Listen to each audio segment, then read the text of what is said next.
रणधीर जी वो अभी उपस्थित नहीं है यहाँ, हमारे अंगिका के सहयोगी साथी, शोधार्थी मित्रों और प्यारे विद्यार्थियों, मैं आप सबका इस अवसर पर स्वागत करता हूँ। और ये अवसर विदाई सा सम्मान का है।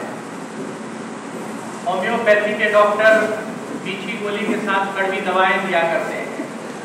और मुझे बचपन की एक बात याद आ रही है, जब मैं छोटा था तो गांव में कभी कभी योगी के बाने में एक आदमी आया करता था। वो बच्चों के कान छेदा करता था, लेकिन इसके पहले वो बच्चों को गुड़ की डली दिया करता था। बच्चों को बिल्कुल अंदाजा नहीं होता था कि ठीक अभी अब उनके साथ क्या होने वाला है। वो बच्चे गुड़ की डली के स्वाद में खोए होते थे और अचानक यकायक ऐसा लगता था जैसे उसके कान में किसी बिच्छू ने डंक मारा। वो बच्चे जो चीज सबसे पहले भूलते थे वो सौंफ की वो गुड़ की डली का जो स्वाद होता है उसको सबसे पहले भूल जाते थे। डंक के बाद, दर्द के बाद, चीख के बाद। आज के कार्यक्रम का शीर्षक भी कुछ ऐसा ही है, विदाई सा सम्मान। मतलब कि मीठी गोलियों के साथ दवाई का कड़वा अर्क। हम कितनी भी प्यारी बातें आपसे कर लें, हम आपको कितना भी दिलासा दे लें, लेकिन तत्वता है ये आपकी विदाई का ही कार्यक्रम। और इसका मतलब ये हुआ बहुत साफ शब्दों में कि आप आगे भी विभाग से जुड़े रहेंगे, लेकिन इस तरह से बिल्कुल नहीं जैसे अभी तक जुड़े हुए थे।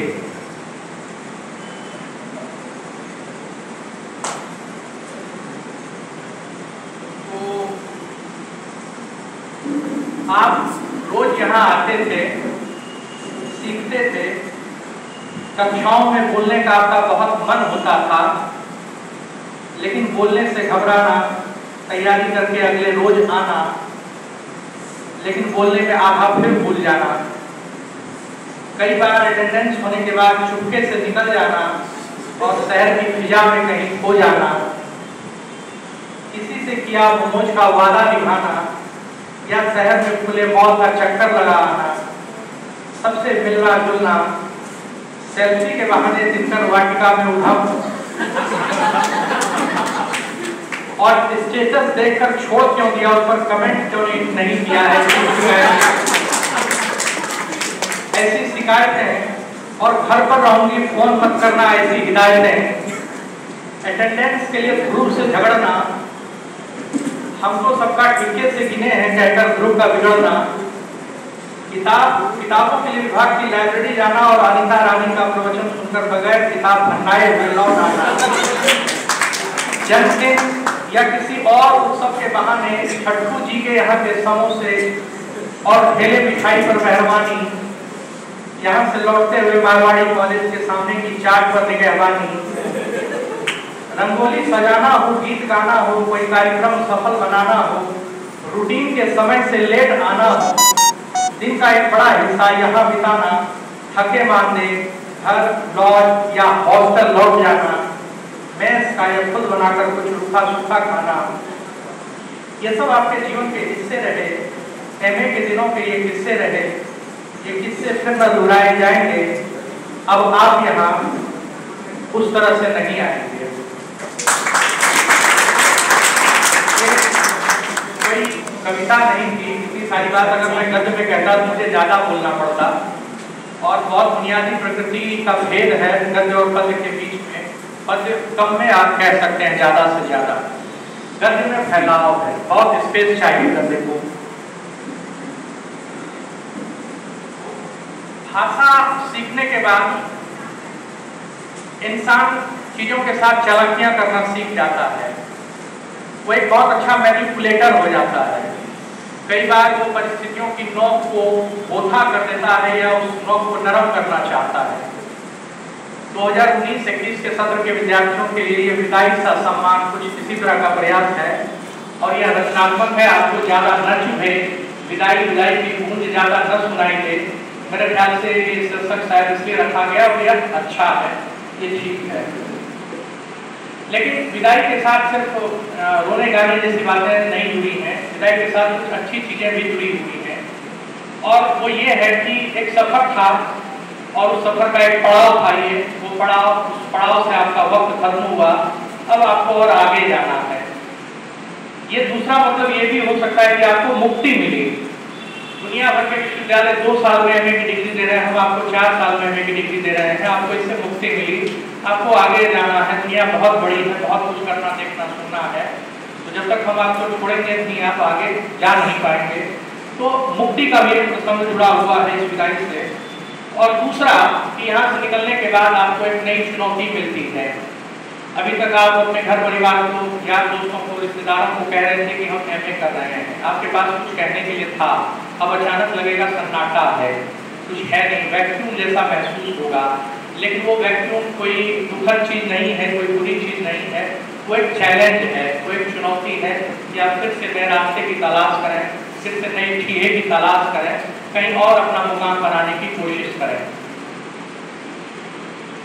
एक और चीज़ है, मनुष्य हमेशा सुरक्षित दायरा चाहता है। आप इंसानों के इतिहास को अगर आप पढ़ेंगे तो आप देखेंगे कि वो हमेशा सुरक्षा की खोज में रहा है, अपने आप को ज़्यादा से ज़्यादा सुरक्षित करता रहा है। और एक बहुत छोटा सा उदाहरण ये आपने भी देखा होगा, महसूस ही किया होगा। अभी जैसे घर की दीवारें ऊंची होती जा रही हैं, आज से 20 साल 30 साल 40 साल पहले दीवारें ऊंची नहीं हुआ करती थी। जितने ताले अब लग रहे हैं, एक ताले में 2-3 लॉक, वो पहले इतने नहीं हुआ करते थे। और इसका बहुत सीधा सा मतलब है, ये छोटी सी चीज है, आप 2 दरवाजे लगाते हैं, 4 ताले लगाते हैं, एक दरबार में बिठाते हैं, ये सब कुछ इस पहलू से जुड़ा हुआ है कि आप उसको असुरक्षित महसूस करते हैं और आपको सुरक्षा की चाहत है। आदमी कंफर्ट जोन में रहना चाहता है।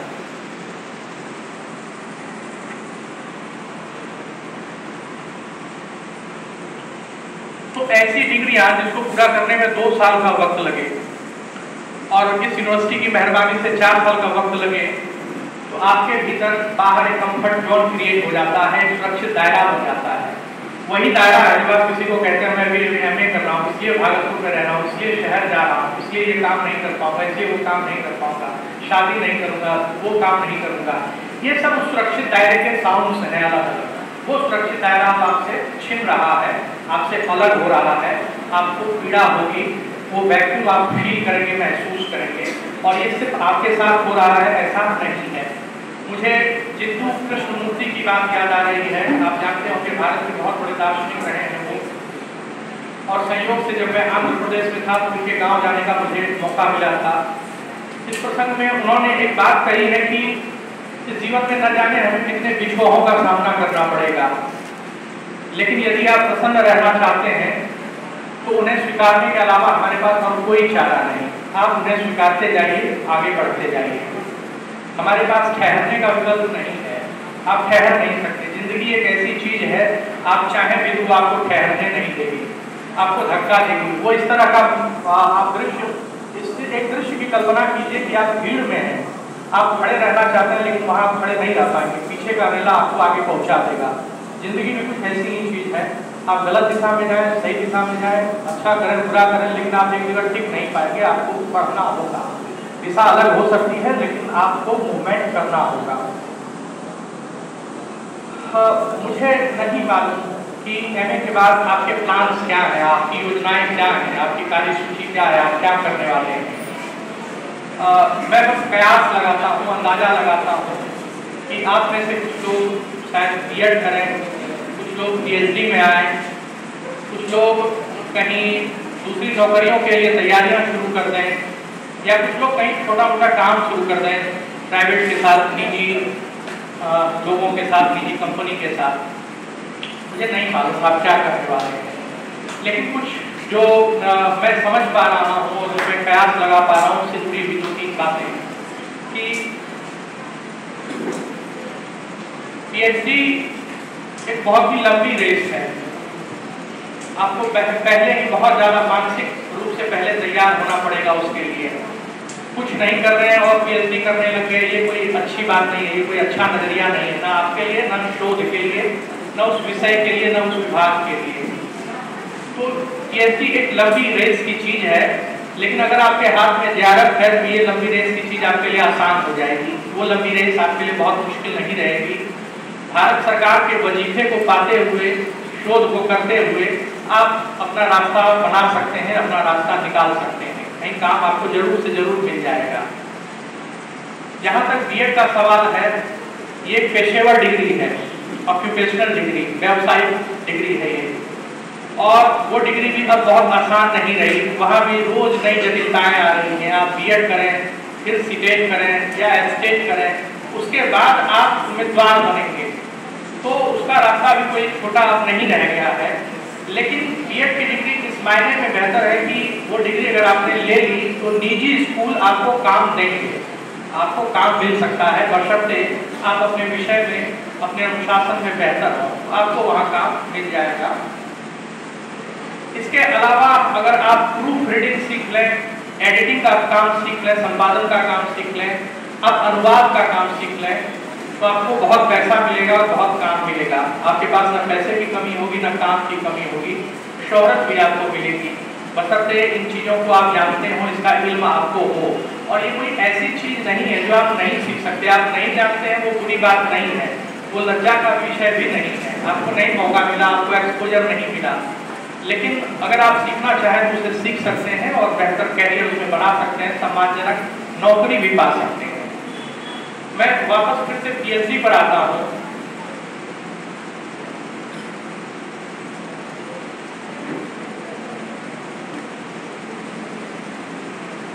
मुझे मालूम है आप में से जितने लोग हैं एमए के 2019-21, ये बात मैं उनके लिए ही कह रहा हूँ, हालांकि ये औरों के लिए भी सही है। आप में से सब लोगों को पीएचडी करने का मौका नहीं मिलेगा, यहाँ या कहीं भी सब लोग पीएचडी आप में से नहीं कर पाएंगे। इसका मतलब ये नहीं हुआ कि मैं आपकी क्षमता को प्रश्नांकित कर रहा हूँ, मेरा इरादा ये नहीं है।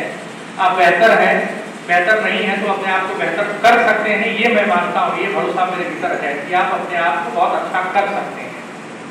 तो मैं आपकी क्षमताओं को प्रश्नांकित नहीं कर रहा हूँ। मसला दूसरा है, बीए में जितनी सीटें होती हैं, एमए में सीटें कम हो जाती हैं। आपने ध्यान दिया होगा, किसी भी कोर्स को आप उठाकर देख लीजिए। एमफिल अब नहीं होता है, जब होता था तो एमफिल की सीटें कम हो जाती थी और एमए से फिर पीएचडी में सीटें कम हो जाती हैं। इसका मतलब क्या हुआ?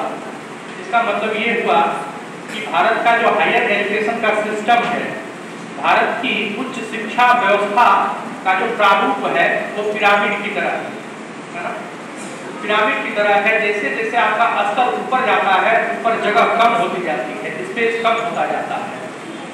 नीचे की डिग्रियों में स्पेस ज़्यादा है, इसलिए ज़्यादा बच्चे इनरोल होते हैं। ऊपर की डिग्रियों में जगह कम है, इनरोलमेंट कम है, तो कम लोगों को मौका मिलेगा। इसका मतलब ये हुआ इससे आपकी क्षमता का कोई लेना देना नहीं है। ये भारत सरकार पता नहीं उसने ये क्यों ऐसा किया है, पढ़े लिखे लोग ऐसा क्यों करते हैं, मुझे समझ में नहीं आता। भारत जैसे गरीब और पिछड़े देश के लिए ये व्यवस्था बहुत ही घटिया है, बहुत ही हानिकारक है और देश के भविष्य को खराब करने वाली है। शिक्षा व्यवस्था भारत जैसे देश की समावेशी होनी चाहिए, इंक्लूसिव, जिसमें ज़्यादा से ज़्यादा चीज़ों को हम शामिल कर सकें, ज़्यादा से ज़्यादा अवसर दे सकें, ज़्यादा से ज़्यादा मौका दे सकें। ये नहीं कि हम बहिष्करण के सिद्धांत पर चलें, अभी तुमको बाहर कर दिया, आगे इतनों को बाहर कर दूंगा, आगे उतनों को बाहर कर दूंगा। लेकिन दुर्भाग्यवश भारत की उच्च शिक्षा व्यवस्था का सिस्टम, उसका पहिया बहिष्करण के रास्ते पर चलता है और उस रास्ते पर बच्चों के भविष्य कुछ ले जाते हैं। ये नहीं होना चाहिए। सबसे दुखद बात यह है कि यहाँ की जनता को भी फर्क नहीं पड़ता, इस बारे में कोई बोलता नहीं है। बहुत सारे लोग बोलते हैं, लेकिन उनके बोलने का भी जनता पर फर्क नहीं पड़ता है। एक जीता जागता उदाहरण आपके सामने आदरणीय योगेंद्र सर का है। आपने देखा साल भर से ज़्यादा वक्त की मेहनत उन्होंने जिलों में लगाई, लोगों तक गए, प्रचार किया, बातें की, लोगों को समझाने की कोशिश की। उनका राजनीति में आना कोई कैरियर नहीं था, उन्होंने बहुत एक अच्छा कैरियर विश्वविद्यालय में जी लिया है। वो कुछ करना चाहते थे, लेकिन आपने देखा कि लोग समझने के लिए तैयार ही नहीं है। उनको बहुत दूर की चीज़ें अच्छी नहीं लगती हैं, उनको नज़दीक की चीज़ें अच्छी लगती हैं, नज़दीक की चीज़ें जो तुरंत आपको फायदा पहुँचाए। उन्होंने नहीं समझा, मुद्दे की बात करने वालों की बात सुनने के लिए कोई तैयार ही नहीं है। और पहुँचता फिर वहाँ पर कौन है?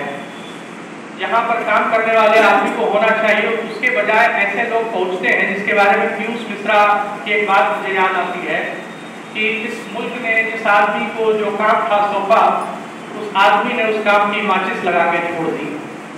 ऐसे ऐसे लोग बड़े पदों पर पहुँचते हैं, निर्णय लेने वाली जगहों पर पहुँचते हैं और उसका दुष्परिणाम पूरे देश को, पूरी जनता को और भारत को भुगतना पड़ता है।